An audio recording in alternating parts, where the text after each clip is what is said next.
क्या आप ये बात जानते हैं कि समय यात्रा, जिसे हम आज के आधुनिक विज्ञान के द्वारा जान रहे हैं, उसका वर्णन हमारे प्राचीन हिंदू पुराणों में पहले से ही मिलता है। आश्चर्यजनक लगता है ना, लेकिन यह सच है। तो चलिए, समय यात्रा से जुड़े हमारे हिंदू ग्रंथ में वर्णित एक कथा हम आपको बताते हैं।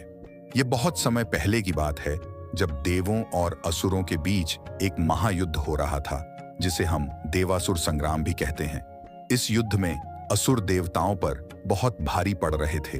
इसी कारण से देवताओं ने उस समय के एक महापराक्रमी चक्रवर्ती राजा मुचुकुंद से इस युद्ध के लिए सहायता मांगी। देवताओं के इस आग्रह पर महाराज मुचुकुंद ने अपने शौर्य और पराक्रम से इस देवासुर संग्राम में असुरों का नाश करके देवताओं को विजय दिलवाई, जिससे देवराज इंद्र बड़े प्रसन्न हुए और उन्होंने महाराज मुचुकुंद से कहा कि उन्हें जो भी वर चाहिए वो मांग सकते हैं। तब महाराज मुचुकुंद ने कहा कि हे इंद्रदेव, पृथ्वी पर मेरे पास भगवान की आशीर्वाद से सब कुछ है, एक बड़ा राज्य, परिवार और मुझे प्यार करने वाली प्रजा, इसलिए मुझे कोई वर नहीं चाहिए। आप केवल मुझे अब भी पृथ्वी लोक जाने की आज्ञा दें। यह बात सुनकर इंद्रदेव ने उनसे कहा कि हे महाराज मुचुकुंद, जिस राज्य और आपके वंश की बात कर रहे हैं, वो कोई भी इस समय धरती पर नहीं रहे। यह बात सुनकर महाराज मुचुकुंद चिंतित हो उठे और उन्होंने पूछा कि इंद्रदेव, ये क्या कह रहे हैं आप? क्या मेरे यहां आते ही किसी शत्रु ने मेरे वंश का नाश कर दिया? तब इंद्रदेव उन्हें समझाते हुए बोले कि नहीं महाराज, आपके किसी शत्रु ने यह कार्य नहीं किया है, ये तो बस काल के चक्र का प्रभाव है।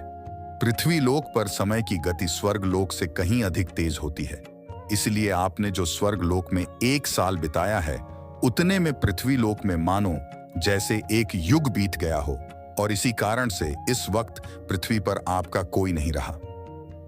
यह बात सुनकर महाराज मुचुकुंद बड़े निराश हो गए, और जब इंद्रदेव ने उनसे फिर से वर मांगने को कहा, तब उन्होंने कहा कि उन्हें किसी भी चीज की अब इच्छा नहीं बची है, मगर वे इतने समय से युद्ध करके बहुत थक चुके हैं, इसलिए वे जी भर के सोना चाहते हैं। यह बात सुनकर देवराज इंद्र ने उन्हें ये वर प्रदान करते हुए कहा कि हे महाराज मुचुकुंद, अभी आप किसी गुप्त गुफा में जाकर सो जाइए, और अगर किसी ने भी आपको नींद से जगाने की कोशिश की, तो जैसे ही आपकी नजर उस पर पड़ेगी, वो वहीं पर भस्म हो जाएगा। इसके बाद महाराज मुचुकुंद एक गुप्त गुफा में जाकर लाखों वर्षों तक सोते रहे। अब समय था द्वापर युग का, जहां श्री कृष्ण अपने पीछे कालयवन नामक राक्षस को भगाते हुए ले जा रहे थे, और वे उस राक्षस को भगाते भगाते महाराज मुचुकुंद की गुफा की तरफ ले आए, और श्री कृष्ण उस गुफा में जाकर छिप गए। और जैसे ही वो राक्षस उस गुफा के अंदर घुसा, उसकी नजर वहां सोए हुए महाराज मुचुकुंद पर पड़ी, और उसने सोचा कि यही श्री कृष्ण है, और उसने अपने पैर से महाराज मुचुकुंद पर प्रहार किया, जिसके कारण महाराज मुचुकुंद की नींद टूट गई, और उनकी नजर जैसे ही उस राक्षस पर पड़ी, वो राक्षस वहीं पर भस्म हो गया।